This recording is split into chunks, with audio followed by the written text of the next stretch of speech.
자식을 사랑하기도 하고 뭐 가족끼리 친하기도 한데요. 다 자기들끼리에만 사랑해요. 심지어 가족 안에도 원수들이 있어요. 가장 가까운 사람도 사랑하기 힘들어요. 부끄러운 얘기지만 어제 이제 우리가 세팅하러 왔다고 제가 저희 집하고 싸웠어요. 새끼 말을 안 들어가지고. 얘 세팅하는데 말을 안 듣는 거예요. 새끼가 분명히 빵 찬 거예요. 안 돼요, 그게. 그러니까 우리가요, 사랑해야 된다는 건 알지만 사랑하는 게 제일 안 돼요. 사랑하는 게 안 되기 때문에 오늘날 아이부터 어른까지 난리잖아요. 그게 전부 다 공허한 거죠. 공허하니까 짜증내는 거예요. 공허하니까 여유가 없는 거죠. 마음이 허전하니까 내 마음대로 조금만 되지 않으면 화가 치밀어 오르는 거예요. 아니면 화가 치밀어 오르지 않으면 어떻게 된다고요? 우울해지는 거죠. 혼자 있고 싶고, 나 사람 만나기 싫고, 다 대인기피증 이런 게 다 뭐예요? 마음에 사랑이 없는 증상이거든요. 싸우는 거 다 사랑이 없어서 그런 거예요. 왜 사랑하기 어려울까요? 사랑만큼 좋은 것이 없고 하나님은 사랑이시다라고 하고 기독교는 사랑의 종교라고 하는데 이 사랑이 왜 어려울까요? 그게 바로 죄 때문인 거예요. 죄는요, 사랑하지 못하게 만드는 거예요. 창세기 1장 26절에 보면 하나님이 이르시되 우리의 형상을 따라 우리의 모양대로 우리가 사람을 만들고 그들로 바다의 물고기와 하늘의 새와 가축과 온 땅과 땅에 기는 모든 것을 다스리게 하자 하시고 라는 말씀이 있습니다. 여기서 특이한 게 뭐냐면 하나님은 사람을 그냥 만든 것이 아니라 우리의 형상대로 우리를 만드셨어요. 우리의 형상대로 남자와 여자를 만들어서 우리가 되게 하신 거예요. 행복은 어디에 있어요? 우리에 있어요. 홀로 있지 않아요. 나 혼자 산다? 미친 소리. 혼자 살면 행복하다? 욜로? 미친 소리. 하나님은 삼위로 계세요. 뭐 삼위일체를 설명하고 싶은 생각은 없고 어려우니까. 그 삼위 하나님, 성부, 성자, 성령 하나님이 이 세 하나님이 삼위 하나님이 서로 함께 하시면서 행복한 것이 너무 좋은 거니까 되게 좋은 거는 나눠주고 싶잖아요. 그래서 인간을 만드셔서 인간에게도 동일한 행복을 주고 싶으셔서 왜 남자와 여자를 만들었냐면 우리로 살라라고. 우리로 살 때 가장 행복하다고. 감사합니다. 우리의 모양과 형상대로 만드셨어요. 그건 뭐냐면 우리의 형상대로 만들고 우리로 살게 하셨다는 거거든요.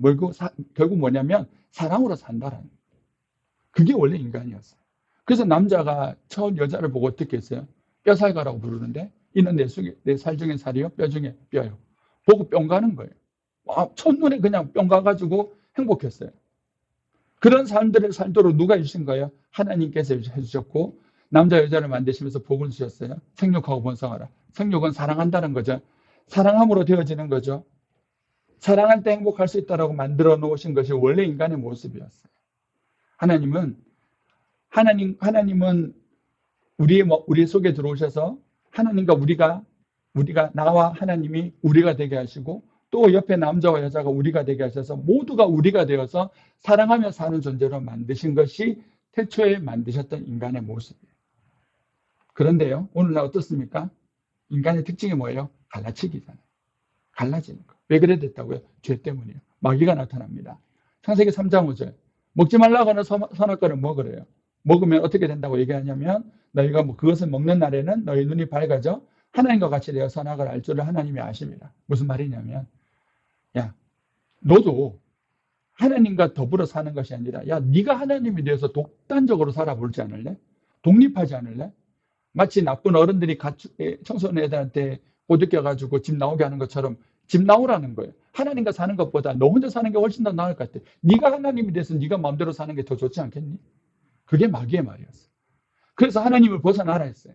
그게 죄예요. 죄는 다른 게 아니라 살인하고 간음하고 폭력 행사하고 사기치고 싸우고 하는 거 다 죄지만 그 죄의 그 현상이고요. 감기 나면 콧물 나고 머리 아프고 이거 이제 같이 예배 드리시면 이거 수도 없이 반복할 건데 다 현상이에요. 현상은 죄의 근본이 아니에요.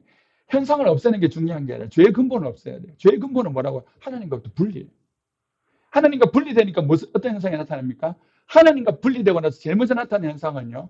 하나님과 함께 있는 것이 부담스러워졌고 내 옆에 있는 사람과 있는 것이 부담스러워졌어요.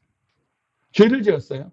죄를 짓는다는 것은 하나님과 분리된다는 것인데 분리되고 나니까요. 그 뼈 중에 뼈요, 살이요, 살 중에 살이라고 하던 그 여자를 보고 어떻게 하는 거예요? 네 때문에 내가 이렇게 되었잖아. 이렇게 말하기 시작해요. 너 왜 죄 지었냐? 이 여자 때문에요. 여자를 팔아먹는 거예요. 남자가 치사하게. 여자 팔아가지고 자기 면책하려고. 왜 그렇게 됐다고요? 그게 죄라고요. 죄는요. 사랑하는 모든 관계를 파괴합니다.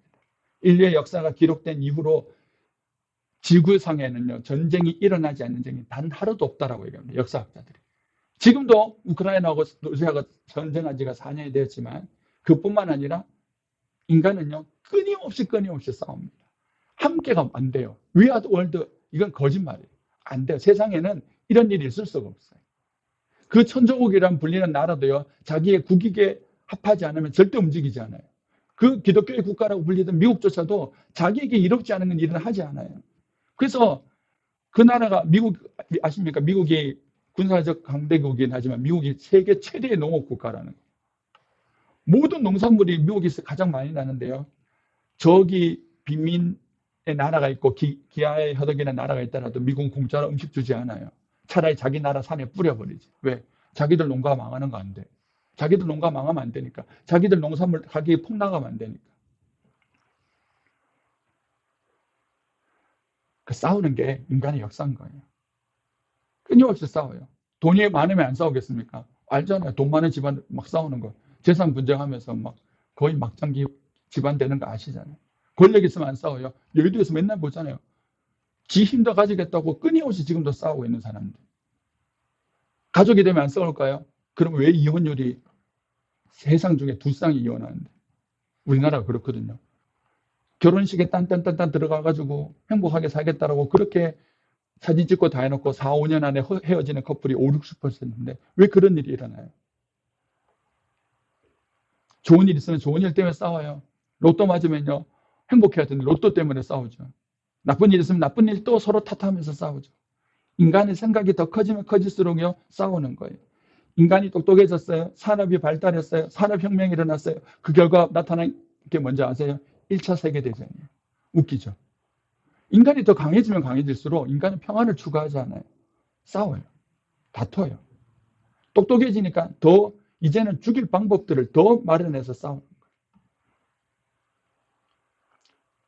우리가 뉴스를 통해서 계속 보지만 이 나라는요. 4분 5열, 남녀노소, 지역 할 것 없이 다 갈라치기 싸우고 있어요. 이렇게 풍요로운데 왜 싸워요? 우리나라는 단일민족이라고 불리는 그 자랑스러워 있는데 한 가족끼리 왜 이렇게 싸우던데요? 다른 나라는 다민족 때문에 싸워요. 종교의 문제 때문에 싸워요. 근데 우리나라는 종교의 문제도 아니에요. 기독교와 불교가 싸우는 게 아니잖아요. 이슬람하고 싸우는 것도 아니잖아요. 무슨 다른 민족, 한민족이 들어와가 일본인들이 들어와가 민족 때문에 싸우는 게 아니라 한민족끼리 싸우는 거예요. 왜 이렇게 싸울까요? 이게 이제 우리들의 문제인 거죠. 이런 세상과요. 다른 세상이 오늘 본문에 나옵니다. 인간은 잘 되면 잘 될수록 싸우는데 오늘 본문에 우리가 읽었던 이 초대교회라고 불리던 예루살렘 교회는요. 희한한 교회인 거예요. 인간들이 모인 집단이 아닌 것 같아요. 초대교회의 가장 특징은요. 뭐 다음 주에 살펴보겠지만 표적과 기적, 신기한 일이 나타났다라고 하는 게 아니라 그 신기한 일이 진짜 신기한 것이 중요한 것이 아니라 왜냐하면 좀 이따 말씀드릴게요. 신기한 것보다 더 신기한 것은 사랑이 나타났다는 거예요. 얼마만큼 사랑이 나타났습니까? 자기의 물건들을 다 들고 와서 서로 막 나누는 거예요. 인간이 자기가 함부로 안 나누잖아요. 자기의 것들을 들고 나서 막 나눠요. 그게 일상이었어요. 가난한 사람이 있으면 자기 것 가서 가져가라 그러는 거예요. 그걸 하고 어떻게 했다고요? 기뻐하는 거예요. 아, 네가 더 가져갔기 때문에 성질내고 짜증내는 게 없어요. 이런 일이 어디에서 나타났다고요? 초대교회 가운데 나타났다. 오늘날 수많은 교회들이 있습니다. 오늘도 수많은 교회들이 뭐 했어요? 예배드렸어요. 뭐 했어요? 기도했어요. 뭐 했어요? 찬양했어요. 그리고 때가 되면 성찬도 합니다. 이거는 다 대한민국에 있는 모든 교회 안에서 잘 나타나는 거예요. 잘 나타나요. 거의 모든 교회가 하는 거예요. 그런데 안 나타나는 게 한 가지 있죠. 그게 뭘까요? 교제예요. 사랑의 교제가 안 나타나요. 예배드리고 싸워요. 성찬하고 싸워요. 말씀 가지고 싸워요. 기도하면서 싸워요. 왜 교회가 세상의 욕먹는지 아십니까? 딱 하나예요. 싸우기 때문에 욕먹는 거예요. 다른 말로 뭐예요? 너 예배 왜 안 드리냐고 세상이 욕하지 않아요. 너 왜 기도 안 하냐고 욕하지 않아요. 너 성찬이 뭔지 모르겠지만 야 예수님 말씀에 너 성찬하라고 했는데 성찬 안 했냐. 그 때문에 욕을 하지 않는다니까요. 지난 시간에도 말씀드렸지만 교회만큼 선한 일을 착한 일을 하는 곳이 잘 없잖아요. 얼마나 선한 일하고 착한 일해요. 그런데 사람들이 인정을 안 해줘요. 왜 인정 안 해줄까요? 예수님께서 말씀하셨거든요. 너희가 서로 사랑하면 세상 사람들이 너희가 내 제자인 줄 알 거라. 그러니까 세상 사람들이 어떻게 예수쟁인 줄 안다고요? 싸우지 않는 거. 사랑하는 거 보면 안 돼. 그래서 예루살렘 교회는요, 이 핍박의 시대예요. 예수 믿는 사람들을 싫어하던 시대예요. 예수 믿는 사람들을 싫어하던 그 시대에 사람들이 예루살렘 교회 보고 나는 예수만 믿지만 너네 보기 참 좋다야. 칭찬했다니까요. 그 이유가 뭐라고요? 사랑한 거예요. 교제한 거예요.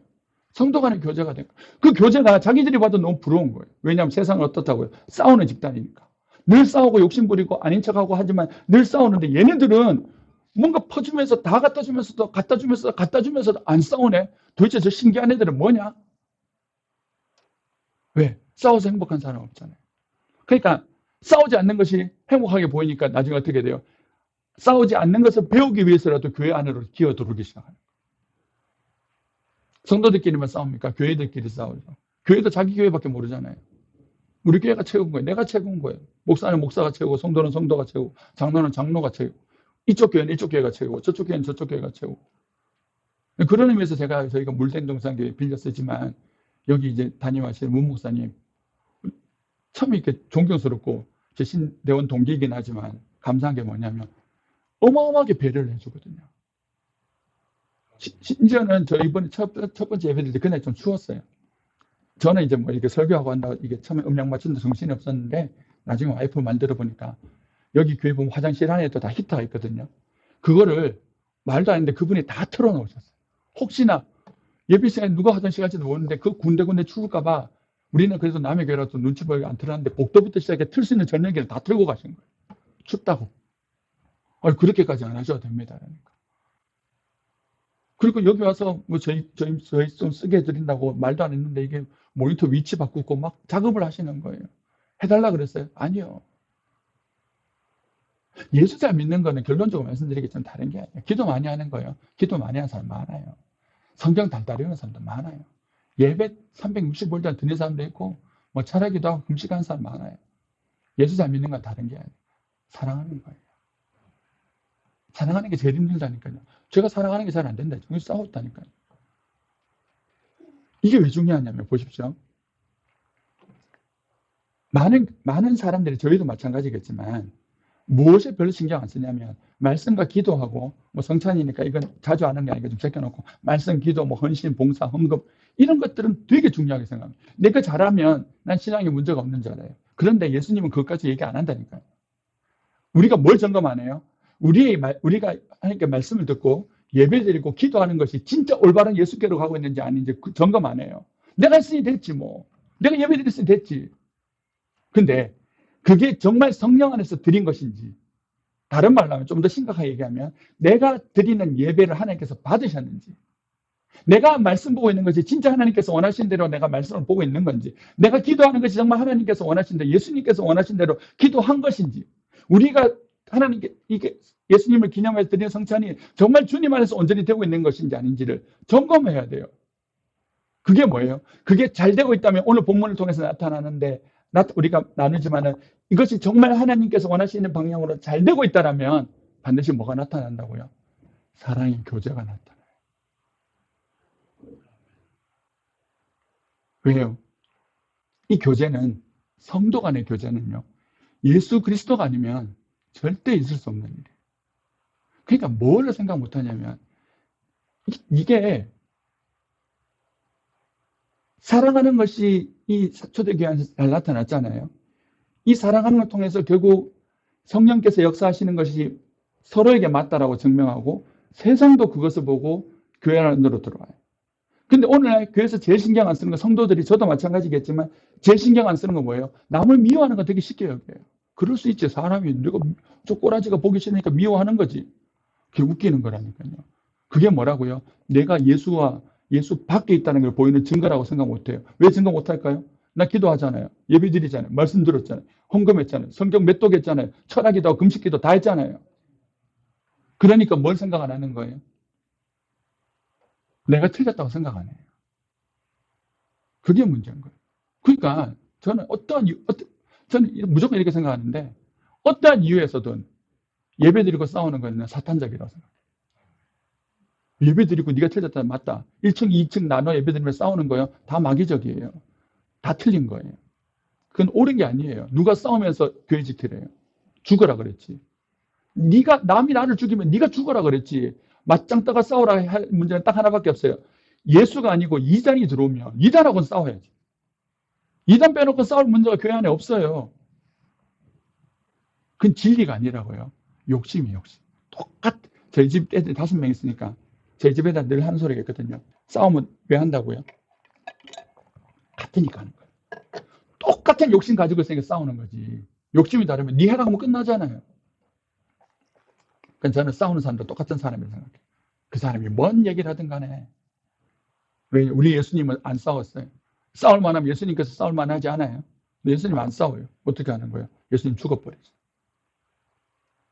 예수 안에 있는 사람은요, 싸우는 게 아니라 진리를 위해서 싸운다. 오늘 아침에도 제가 시간이 오후 4시 예배 드리니까 시간이 많이 남아요. 그러니까 한 교회 3개 정도 예배를 드려요. 어느 교회는 예배 드리면 이제 올 시간이 되는데 거기에 나온 목사님이 수영로 교회 목사님 얘기하시더라고요. 수영로 교회 목사님 맞죠? 에베소 교회 얘기하면서 에베소 교회가 진리를 투쟁을 잘했어요. 진리는 지켰어요. 뭐가 없어요? 사랑을 버렸잖아요. 그래서요, 잘 보세요. 되게 무서운 말씀인데 진리는 지켰어요. 이단으로부터는 지켰어요. 하나님 말씀은 지켰어요. 사랑을 버렸어요. 예수님 뭐라 하세요? 촛대 옮겨버린다. 촛대 옮겨버린다. 예수님 떠나겠다는 거예요. 야, 나 이게 못 있겠다. 너 잘하는 거 맞는데 떠나버리겠다. 이게 안 심각하다니까요. 남이 미운 게 되게 쉽다니까요. 이 문제 해결하지 않으면 하나님의 역사는 거기서 끝나버려요. 우리의 말씀과 기도와 성찬, 우리가 하는 모든 종교적 행위가 올바른지 아닌지를 우리 예배를 하나님께서 받으신지 안 받으신지는 어떻게 알아요? 우리가 하나님께 예배를 드리고 나아가면요. 내 옆에 사람과 친하게 돼요. 이건 틀린 거죠. 들었나? 들었냐? 마귀적이에요. 니한테 하는 말씀인데 예수님이 언제 니한테 했어요? 나한테 했지. 다극하면서 또 집에 가면서 또 막 하는 거 막 싸움. 아니에요. 요한복음 13장 35절 아까 읽어드렸어요. 너희가 서로 사랑하면 이로써 모든 사람이 너희가 내 제자인 줄 알리라. 예수님께서 마지막 잡히시기 전에 제자들에게 하신 말씀이잖아요. 15장 12절 내 계명은 곧 내가 너희를 사랑한 것 같이 너희도 사랑하라 하는 이것입니다. 이 부분에 대해서는 제가 하나, 두 가지 어떤 주제를 가지고 더 하고 나면 여름쯤에 가면 요한일서를 한 10주 정도 살펴볼 건데 그때 어떻게 사랑하는 것인지에 대해서 살펴드릴게요. 제가 요즘 이거 묵상하고 있는데요. 이것도 보면 재밌어요. 재밌기도 하고 때로는 심각하기도 하고 그래요. 17절에 보면 내가 이것을 너희에게 명함은 너희로 서로 사랑하게 하랍니다. 예수님께서 우리에게 왜 말씀하신다고요? 사랑하라고 말씀하시는 거예요. 사랑하라고. 서로 사랑하라. 세 계명을 주시는 거예요. 왜 사랑할 수 없는 자들에게 예수님 왜 사랑하라고 하실까요? 이것도 무거운 계명일 수 있잖아요. 하나님 나 얘 싫은데요. 얘 싫은데 어떻게 사랑해요? 할 수 없는데 시키시는 게 아니에요. 예수님은요. 우리들에게 할 수 없는 문제는 절대 시키지 않으세요. 예수님께서 제자들에게 잡히시기 전에 사랑하라고 하셨던 예수님이 왜 그렇게 말씀하셨냐면 예수님께서 곧 그 사람들을 위해서 우리들을 위해 십자가를 지실 거기 때문에 그 십자가를 통해서 나중에 이 에베소서 말씀 보면 나오지만은 십자가는 하나 되게 만드는 거예요. 멀리 있던 사람들을 가까이 되게 만드는 능력이 있어요. 그게 예수님이 십자가를 통해서 우리에게 주셨고자 하는 은혜이고 결국 뭐냐면 우리를 사랑하신 그 예수님의 사랑이 우리가 예수를 믿을 때 우리 안으로 들어오게 돼서 우리도 사랑하게 된다는 거예요. 그러니까 성경의 모든 말씀은요. 우리 보고 하라는 말씀이 아니에요. 1차적으로 예수님께서 하신 말씀이고 예수님께서 우리를 통해서 무엇을 하실 것인지를 알려주시는 말씀이고 그 말씀하시고 이루신 예수님을 우리가 믿으면 그 예수님께서 하셨던 일들을 우리도 하게 되는 거예요. 그러니까 사랑은 내가 하는 게 내가 하면 어떻게 돼요? 다 이기적이라니까요. 오늘날 자기 자식 얼마나 엄마들이 끼고 돌아요? 끔찍하게 사랑해요. 근데 파괴적인 사랑. 지 애도 죽고 남 애도 죽이는. 그렇다면 우리가 살펴봐야 되는 것은 예수님께서 이 땅에 오셔서 하신 일, 예수님께서 사랑하신 것이 도대체 뭐냐는 거죠. 우리가 잘 아는 요한복음 3장 16절 말씀, 하나님이 세상을 이처럼 사랑했다라는 거예요. 하나님께서 세상을 사랑하셔서 예수님을 주셨어요. 예수님도 이 땅에 오셔서 우리를 사랑하셨어요. 그러면 왜 예수님께서 하신 그 은혜를 누리면 우리가 옆에 사람과 가까워질 수 있냐면, 예수님께서 누구를 사랑하셨는지 보면 돼요. 예수님께서 사랑하신 대상이 누구예요? 예수님께서 사랑하신 세상은 어떤 존재예요? 로마서 5장 10절. 곧 우리가 원수 되었을 때 그의 아들의 죽으심으로 말미암아 하나님과 화목하게 되었습니다. 우리는 태생적으로 어떤 사람이라고요? 하나님과 원수된 사람. 하나님 원수예요. 죄가 있다는 것은, 하나님은 죄가 있다는 게 뭐냐면요, 죄가 있다는 것은 하나님은 저걸 죽여버려야 끝나는 거예요. 우리가 죽이고 싶은 대상은 딱 하나밖에 없어요. 우리 원수. 하나님과 우리는 원수였어요. 예수님께서 사랑한 세상, 하나님께서 사랑해서 하나밖에 없는 아들을 주고자 하시는 그 세상은 하나님 보시기엔 너무 사랑스러운 것이 아니라 원수예요. 하나님의 공의가, 하나님의 그 거룩하심을 보면 다 쓸어버리고 싶은 그 하나님의 시편 7편의 말씀처럼 매일 분노하시는, 이 세상을 보고 화가 나 미치는 그 분노의 대상이 되는 세상을 향해서 하나님께서 사랑하시는 거예요. 근데 그 사랑하신 그 원수를 향하여서 이 땅에, 원수를 때문에 이 땅에 보내신 분이 예수님이고, 예수님이 이 땅에 오셔서 우리 위해서 죽어주셨다는 건 뭐예요? 예수님께서 누구를 사랑하신 거예요? 원수를 사랑하신 거예요. 우리들에게 뭐라고 하셨어요? 원수를 사랑하라. 예수님 그 말도 안 되는 소리 어떻게 하세요? 왜 말도 안 되는 소리 한다고요? 예수님이 원수 사랑해서 온 거예요. 당신은 사랑받기 위해 태어난 사람, 지금도 그 사람, 그거는요, 예수님 십자가 때문에 되어진 거고 웃기는 소리예요. 내 실체가 그렇게 존귀하다고 생각하면 복음을 모르고 이게 하나님 말씀과 사랑을 모르는 거예요. 그러니까 이상하지. 우리가 쳐 죽일 죄인이라는 거 모르는 거예요. 하나님과 원수되어서 영원히 멸망당해야 될 존재를 모르고 교회 오니까 그냥 존귀하다, 너 귀하다 이러니까 진짜 그런 줄 아는 거예요. 왜 그것이 은혜가 되냐? 우리가 그런 사람이 아니었는데 주님께서 십자가를 통해서 그렇게 해주셨기 때문에 그게 은혜가 되는 거지. 태생적으로 내가 존귀하다고요? 아니에요. 우리는 죽어야 될 죄인이에요. 로마서 5장 8절. 우리가 아직 죄인 되었을 때 그리스도께서 우리를 위하여 죽으심으로 하나님께서 우리에 대한 자기의 사랑을 확정하셨네요. 죄인이란 말을 원수란 말로 바꿔도 똑같아요. 우리가 원수 되었을 때 하나님께서 우리를 사랑하신 거예요. 그 사랑 때문에 어떻게 됐어요? 에베소서 2장 16절. 또 십자가로 이 둘을 한 몸으로 하나님과 화목하게 하려 하십니다. 원수된 것을 십자가로 소멸하시고, 원수되었는데 십자가로 소멸하신 거예요. 원수의 관계를 청산하시고 화목하게 하신 거예요. 예수님이 십자가에 어떤 능력이 있냐면, 예수님이 어떤 능력이 있냐면 둘을 하나 되게 하시는 거예요. 누구까지도, 원수까지도 하나 되게 하시는 거예요. 자, 보십시오. 그러면 목사님 그래도 비호하는 사람은 안 될 것 같은데요. 질문해 볼게요. 갈라지는 능력이 더 쓸까요? 붙이는 예수님의 능력이 더 쓸까요? 대답 잘 하셔야 돼요. 이거 대답 잘못하시면 천국 못 가요. 왜요?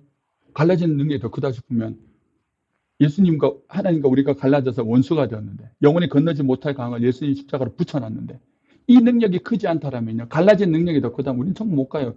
예배 드리지 말고 지금 집에 가서 발 닦고 주무셔야 돼요. 뭐하려 이 헛짓하고 있어요, 앉아가지고. 그럼 제가 미쳤어요, 목사하게. 나가서 딴짓해가 돈 벌지. 갈라지는 능력보다 더 센 능력은요, 붙이는 능력이에요. 그게 십자가의 능력이에요. 그래서 에베소서 2장 13절 14절 보면, 이제는 전에 멀리 있던 너희가 그리스도 예수 안에서 그리스도의 피로 가까워졌느니라. 그는 우리의 화평이신지라 둘로 하나를 만드사 원수된 것 곧 중간에 막힌 담을 자기 육체로 하시고 라고 말씀하십니다.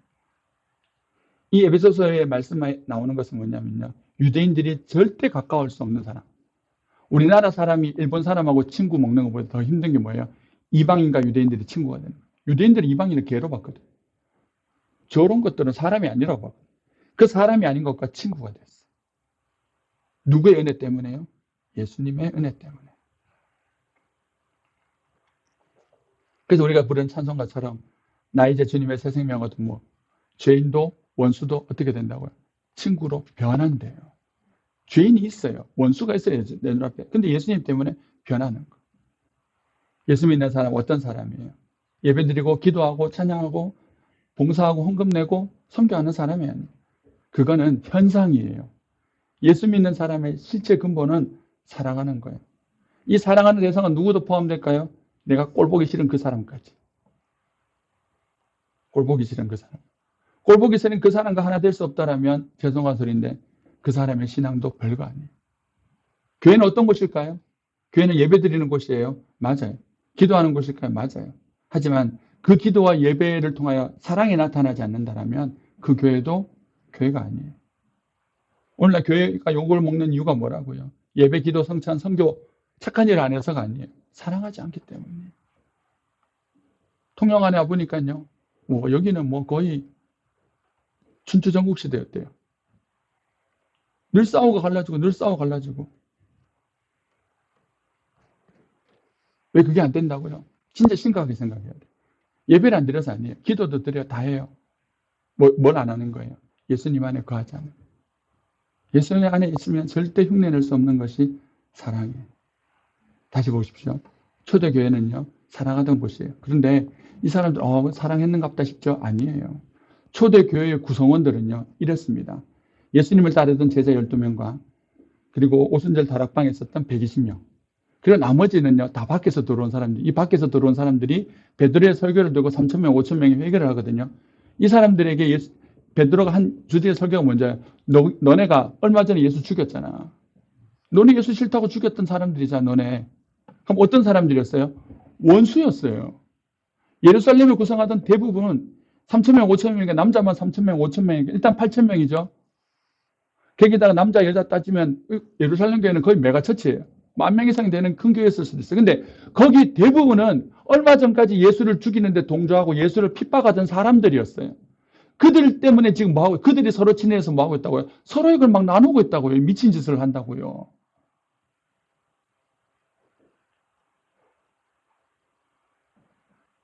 그래서 다음 주부터 살펴보겠지만 44절, 45절, 46절에 보면 믿는 사람이 다 함께 모였대요.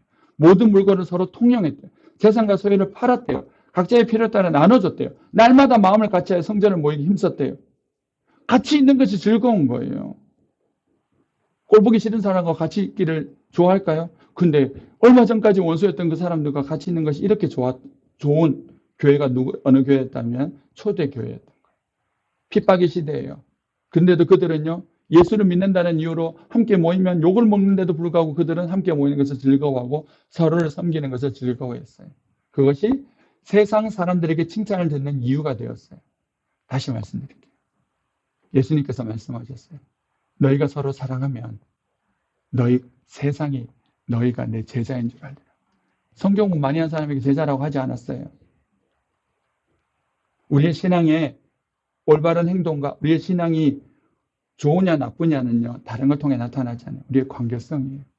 신앙이 좋아진다라고 하는 것은 우리의 관계성의 스펙트럼이 점점 넓어지는 거예요. 예전에 불편했던 사람과도 이제 불편해지지 않는 거예요. 말씀과 기도와 찬양이 주님께로 향하게 되면요. 반드시 열매적으로 교제는 풍성해지게 돼 있어요. 끼리끼리 아니에요. 물론 끼리끼리도 친해질 수 있는데 그 끼리끼리가 확장이 되어진다고. 가까워진다고요. 이 말씀을 준비해서 신기한 말씀을 하나 봤어요. 시편 37편에 있는 말씀인데 9절에 있는 말씀이에요. 제가 읽어드릴게요. 잘 들어보십시오. 37절 9절이에요. 37장 9절, 37편 9절이에요. 진실로 악을 행하는 자들은 끊어질 것이나 여호와를 소망하는 자들은 땅을 차지하리로다. 요 앞에 보면 뭐냐면 여호와께 소망을 두는 자는 복이 있다. 하나님을 바라봐라. 요 말씀이 7절인가 보면 나오거든요. 자, 그러니까 하나님을 바라봐라. 하나님께 소망을 둬라. 그러니까 왜 소망을 두라 그러냐면 지금 하나님께 소망을 둘 수밖에 없는 상황이겠죠. 지금 악인들이 등장하는 거 보니까 주변에 악한 사람들이 많은 거예요. 그래서 그 악한 사람들과 싸우지 말고 뭐하라 그러냐면 하나님께 소망을 두라 했는데 그렇게 소망을 두면 어떻게 되냐면 9절에 진실로 악을 행하는 자들은 끊어질 것이네. 야, 너 지금 누구 때문에 힘들지? 너를 힘들게 하는 사람 때문에 힘들지? 그 사람들 곧 끊어질 거야. 여호와를 소망하는 사람들은 땅을 차지할 것이다. 그 사람들이 있던 곳을 너희가 차지할 것이야. 근데 그 다음 놀라운 말씀이 10절인데 잠시 후에는 악인이 없어지리니. 자, 하나님께 소망을 뒀는데요. 어떻게 되냐면 소망을 두니까 나중에는 악을 행하는 자가 끊어질 것이고 잠시 후에는 악인들이 네 주변에 없어질 것이다. 그럼 뭐냐면 네가 그곳을 자세히 살필지라도 없으리로다. 자, 눈 씻고 찾아봐도 악인들이 눈앞에 등장하지 않을 거야. 없을 거야. 좀 전까지는 악인 때문에 힘들었어요. 그래서 하나님께 소망을 둘 수밖에 없는 상황이었는데 그렇게 하나님의 소망을 두니까 악인들이 끊어질 것뿐만 아니라 어떻게 돼요? 눈을 씻고 찾아봐도 악인이 없어진 거예요. 자, 우리가 대부분 이 말씀 어떻게 해석하냐면요. 야, 나를 힘들게 하는 인간 하나님께서 심판해서 쓸어버린다. 그것도 맞아요. 그건 1차적인 건데 잘 생각해 보십시오. 그래도 교회를 좀 오래 다니신 분들이 계실 테니까 그럼 우리가 기도하면 우리를 힘들게 하는 사람들이 다 없어질까? 내가 예배드리고 가니까 나를 힘들게 하는 사람이 나를 갑자기 천사가 돼가 나를 막 맞이하는 경우가 있어요? 없어요. 애들한테도 그러거든요. 야, 수련회 끝나고 집에 돌아가면 너희들의 마음을 깔아먹을 사람들이 막 나타날 거다. 네가 바뀌었지 세상은 하나도 안 바뀌었다야. 그게 현실이잖아요. 그럼 이 말씀이 뭐예요? 그러니까 우리가 왜 이런 말씀 들으면서 자꾸 힘드냐면 아니 기도 열심히 했는데 하나님 열심히 바라봤는데 여전히 악인은 드글드글 끓는데 뭔 소리예요? 그러니까요. 그거는 1차적인 말씀 해석이고요. 이 말씀은요. 하나를 더 봐야 돼요. 자, 보십시오. 여호와 앞에 잠잠하고 참고 기다려야 7절이죠. 자기 길이 형통하며 와 나는 예수 믿는데 잔머리 쓰는 인간이 훨씬 더 잘 되네. 악한 길을 이루는 자 때문에 불평하지 마라. 그리고 9절에 어떻게 돼요? 악이 끊어지고 그러면 눈 씻고 찾아봐도 악인이 없어질 것이다. 심판하시고 제거한다는 것도 있겠지만 두 번째는요. 두 번째 지금 제가 드리고 싶은 해석이 훨씬 더 많은 경우예요. 자, 그럼 악인이 왜 없어질까요? 악인은 어떤 존재예요? 나를 힘들게 하는 존재잖아요. 그럼 악인은 나와 원수예요, 친구예요? 원수지. 악인하고 친구하고 싶은 사람 없죠. 원수가 아니고 친구가 아니고 원수죠. 나를 힘들게 하는 사람이에요. 그런데 내가 하나님 앞에 잠잠하고 하나님을 기다리고 하나님께 소망을 두니까 어떻게 됐어요? 오늘 말씀에 나온 것처럼 그 원수가 더 이상 나에게 원수가 되지 않는 거예요. 그 원수가 나한테 뭐 하는 게 저 인간 저거 뭐 저런 인간이 다 있냐가 아니라 아유 자도 뭐 힘든 일 있나 왜 저러냐 이런 식으로 내 마음이 바뀌어버려요. 내 마음이 바뀌니까 저 힘든 인간들이 힘든 게 좀 전까지 악인이었는데 내가 하나님 바라보고 나니까 악인이 아니고 그 악인을 바라보면서 아이고 불쌍해라 저 오죽하면 저렇게 살겠나. 그럼 더 이상요 그 사람이 내한테 악인이 아니잖아요. 근데 악인이 사라질 거예요. 예수를 믿고요 예수님의 사랑이 내게 임하면요 세상이 천국으로 바뀌어요. 세상 모든 사람들이 천사처럼 바뀌어서 그런 게 아니라 내 마음이 천국으로 바뀌니까 다 이해가 되는 거예요. 예전 교회에서 사역할 때요 어떤 권사님이 저한테 사무실 들어오자마자 이렇게 하셨어요. 목사님 어떤 권사님 봤어요. 봤는데요. 왜요? 그러니까 아니 사람이 인사라면 인사를 받아야지. 뭐 인사는 인사도 안 받고 저리 지나가냐고. 그래서 그래요? 저한테도 인사 안 받으시던데. 그러니까 그게 뭐 하는 짓이냐고 하길래 제가 뭐랬냐면 뭐 아침에 뭐 기분 나쁜 일이 있으셨나 보죠. 뭐 아니면 뭐 컨디션이 안 좋으신가. 하니까 아니 그래도 하길래 아니 뭐 컨디션이 안 좋으면 어떡하겠어. 기분 안 좋은 일이 있으면 어떡하겠어. 인사 안 받고. 권사님들 기분 안 좋은 일이 있으면 인사 안 하고 싶잖아요. 그 다음에 저한테 이렇게 묻는 거예요. 아니 그래도 인사하는 게 기분 나쁠 수 있지. 목사님 어떻게 그렇게 생각하냐고. 저도 그렇게 생각 안 될 때가 많아요. 근데요. 하나님 은혜가 좀 있고 하나님 은혜가 가까이 있으면요. 그렇게 생각이 돌아가요. 나를 힘들게 하는 인간이 힘든 게 아니라 아유 저기 무슨 일이 있나 저거. 왜 저렇게 하지? 속상한 일이나 가정에 문제가 있나 이렇게 되는 거예요. 그 심지어는요. 제가 예전에 사역할 때 있던 청년애들 중에서 제 욕한 인간도 많거든요. 대놓고 욕하고 심지어는 제 아들 옆에 앉아가지고 제 아들하고 같이 앉아가지고 얘가 우리 집 애인데 우리 집 옆에 앉아가 제가 들어오니까 아니 내가 들어왔는데 나의 아들한테 내 욕을 하는 거예요. 그 미친놈이잖아 그거. 욕을 하는 거예요. 그래서 얘가 하는 거예요. 아빠 누가 너가 한다. 놔둬라 걔 원래 그러잖아. 놔둬. 뭐 지금 기분 나쁘겠지 뭐. 항상 이렇게 된다고요? 아니요. 어제 싸웠다 했잖아요. 하나님의 은혜가 있으면요. 이게 돼요. 그럼 이게 행복할까요? 불행할까요? 예수 믿는 다음에 다른 게 아니에요. 원수가 자꾸 사라지는 거예요. 내 앞에 악인들이 사라지는 거예요. 그럼 뭘 미워요? 그래서 제가 오늘날 여러 가지 얘기가 있지만은 뭐 나쁜 건 나쁘다 해야 되고 좋은 건 좋다 해야 되겠지만은 악의 분노에 차서 막 미움에 차서 저것들 없애야 된다. 결단코 하나님 뜻 아니에요. 하나님 그런 식으로 그 사람 통해서 역사 안 해요. 사랑으로 역사하겠죠. 사랑보다 분노는 하나님 뜻을 못 이룬대요. 예수님이 사랑하셨지. 예수님께서 진짜 성질 내려고 했으면 다 12군단 동원해서 이 세상의 사람 다 썰어버렸죠. 사랑하면 사랑해서 억울해지는 그 나머지는 예수님의 처리예요. 그러면 그게 초대교회에 나타난 거예요. 초대교회 사람들이 열심히 사랑했어요. 그건 다음 주에 말씀드리겠지만 그 열심히 사랑했는데 표적과 기사가 막 일어나요. 신기한 일들이 일어나요. 그 신기한 일이 뭔지는 다음 주에 말씀드릴게요. 신기한 일들이 막 일어나는 거예요.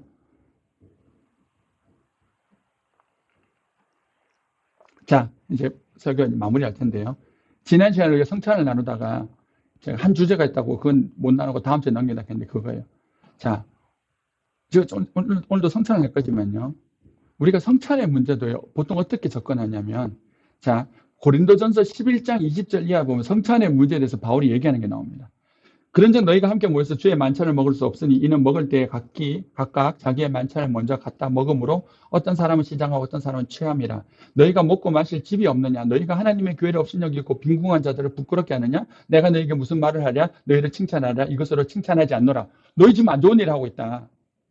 성찬하는데 문제가 생긴 거예요. 초대교회 때 성찬은 뭐냐면 식사예요. 오늘날처럼 뭐 떡 조금 주고 포도 좀 주는 게 아니라 밥을 먹는 거예요. 근데 뭐냐면 초대교회 구성원이 이 당시 고린도 교회 구성원이 마찬가지겠지만 잘 사는 사람 못 사는 사람 뭐 어떻게 주인 종 이렇게 같이 섞여 있는 거예요. 그러니까 주인들은 시간 남으니까 일찍 와서 있고 종들은 일 다 하고 오다 보니까 먼저 일찍 온 인간들이 할 일 없어서 자기들이 먹고 다 마셔버리니까 늦게 일하고 와서 먹으려고 아무것도 먹을 게 없는 거예요. 그걸 가지고 얘기를 하는 거예요. 합당하게 먹고 마시지 않는다라고 하는 것은요.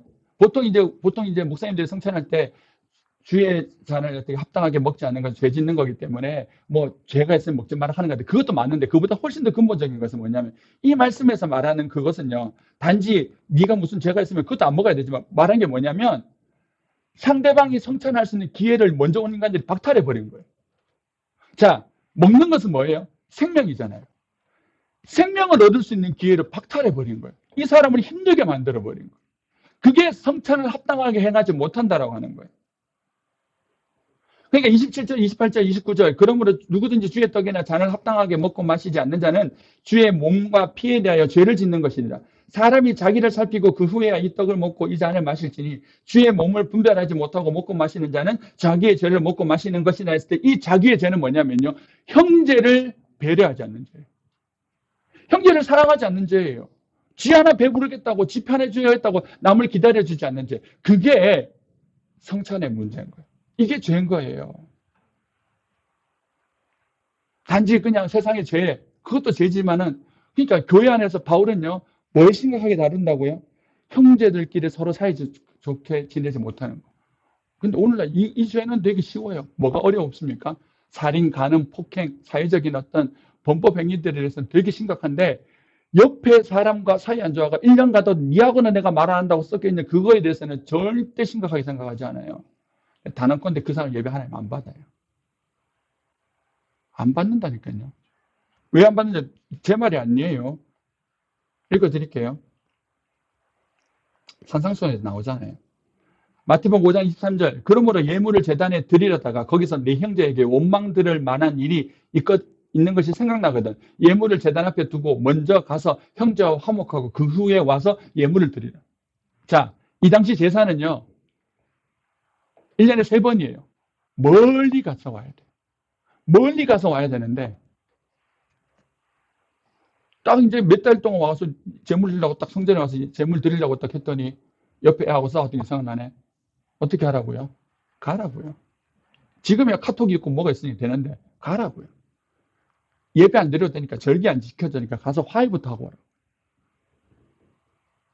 이런 말씀이 있음에도 불구하고 그래도 이걸 그 사람 예배 받는다고요? 안 받는다고요. 그래서 제가 궁뎅이 찾는 여성한테 오기 전에 사과했어요. 그렇게 사과하면 어떻게 돼요? 예배 안 받는다니까요. 하나님 내 예배. 내 자존심이 중요해요.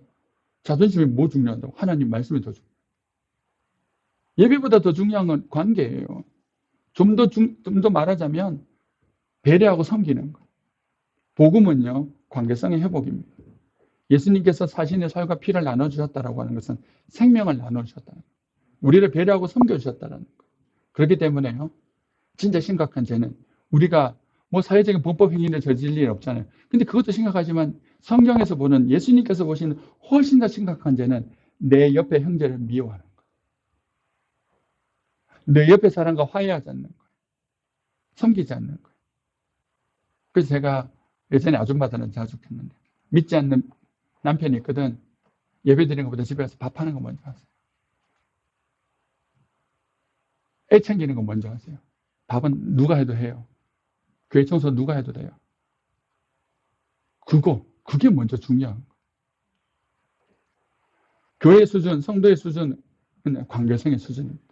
누구와 함께 지낼 수 있느냐가 중요한 거죠. 사랑을 통해서 우리가 우리의 삶을 봐야 합니다. 적어도 우리의 삶은 뭐는 없으려고 해야 되냐면 미워하는 자는 없어야 돼요.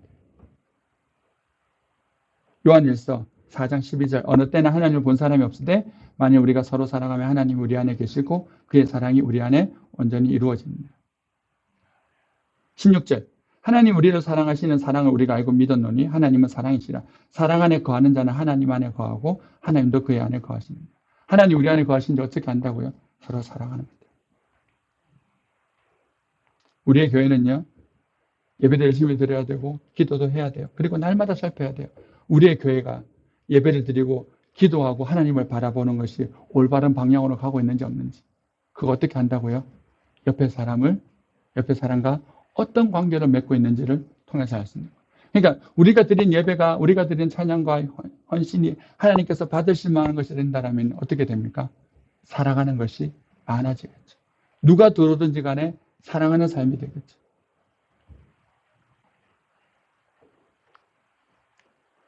그런데 문제가 있어요. 알지만 안 돼요. 말씀을 들었던 거 이제 깨달았어요. 와, 사랑하면 사랑해야 되는구나. 알았어요. 근데 잘 안 되는 거예요. 그래서 어떻게 해야 돼요? 예수를 찾아야 돼요. 예배는 뭡니까? 그 예수님의 은혜와 사랑을 구하고 찾는 시간. 우리가 예배 드리는 이유는요. 우리는 사랑할 수 없는 사람들이기 때문에. 목사가 돼도 안 되더라고. 교회를 오래 다닌다고 되는 게 아니더라고. 사랑은 예수님께서 우리들에게 은혜를 베푸실 때만 되는 거예요. 예배는 다른 게 아니에요. 우리가 예수님의 은혜를 받는 거예요. 예수님의 은혜를 구하는 거예요. 미워하는 사람이 있으면 어떻게 하면 돼요? 간단해요. 그 미워하는 문제를 가지고 예수님께 나아갑니다. 그러면요, 신기하고 놀랍게도 예수님께서 그 마음을 바꿔주세요. 성격이 좋아서 그런 게 아니에요. 인격성이 대단해서 그런 게 아니에요. 예수님이 우리를 바꿔줘요. 그러니까 좋은 거죠. 태생적으로 사랑이 많은 사람이 있고 없는 사람이 있는데 그게 다 사랑이 많은 사람들끼리 한다면 못하잖아요. 그런데 예수님은요, 누구든지 예수님 앞에 나오기만 하면 그 예수님의 그 사랑으로 우리를 바꿔주셔서 예수님의 사랑으로 살게 해주세요. 그렇게 주님을 늘 구하는 사람들을 우리의 교회가 늘 그렇게 각자가 주님을 구하게 되면 여기는 뭐가 충만해진다고요? 사랑이 충만해져요. 사랑이 있어야지 변하고 사랑이 있어야지 힘을 얻어요. 우리 마음속에는 화는요. 좋은 일이 있어야 없어지는 게 아니라 사랑함이 들어오면 없어져요. 그럴 때 오늘 우리가 이 시간에 이 말씀을 가지고 주님의 은혜를 구해야 돼요. 주님, 우리 가운데 예수님의 은혜가 가득하기를 원합니다. 예수님 오늘도 우리 가운데 임하여 주십시오. 나는 주님의 은혜가 없으면 사랑할 수 없는 사람입니다. 라고 고백하며 주님의 은혜를 구해야 합니다. 그래서 감사한 거죠. 왜? 우리 같은 때로는 매장하고 또는 성격이 좀 좋지 않아도 예수님께 나아가면 그 예수님께서 우리를 사랑하도록 만들어 주시기 때문에. 그래서 좋은 거예요. 언제든지 미움에 가득하다 하면 어떻게 되는 거예요? 또 예수님께 나아가면 되는 거예요. 그래서 이번 한 주 이렇게 사셨으면 좋겠어요. 날마다 주님을 구하시고 그 주님을 구하는 것 가지고 사랑하고 사십시오. 이 말씀을 들었기 때문에 오히려 사랑할 수 없는 상황이 더 많이 생겼을지도 몰라요. 좌절하지 마십시오. 우리는 원래 사랑 안 되는 게 우리의 정상이니까 사랑 안 되는 것들 좌절하지 말고 뭐 하는 거예요? 예수님을 더 찾으면 돼요. 예수님의 은혜를 더 구하면 돼요. 예수님의 은혜를 더 바라보면 돼요. 그렇게 또 한 주를 살아가는 우리들이 되었으면 좋겠습니다. 그리고 우리의 교회는 날마다 예수님을 바라봄으로 말미암아 그 예수님의 사랑이 우리 안에 부어져서 우리 안에 들어오는 모든 자들은 우리의 교회를 통하여 그 주님의 사랑을 경험하고 또 회복하고 또 행복해지는 그 복된 은혜가 우리에게 있기를 소원합니다. 우리 찬양 한번 하려 했는데요. 주님 마음 내게 주소서 우리 찬양해 보겠습니다. 이 찬양의 첫 가사가 참 마음이 그래서 보소서 주님 나의 마음은 선한 것 하나 없습니다. 그게 우리의 실체예요. 근데 예수님 때문에 새롭게 됩니다. 우리 찬양해 보겠습니다. 보소서 주님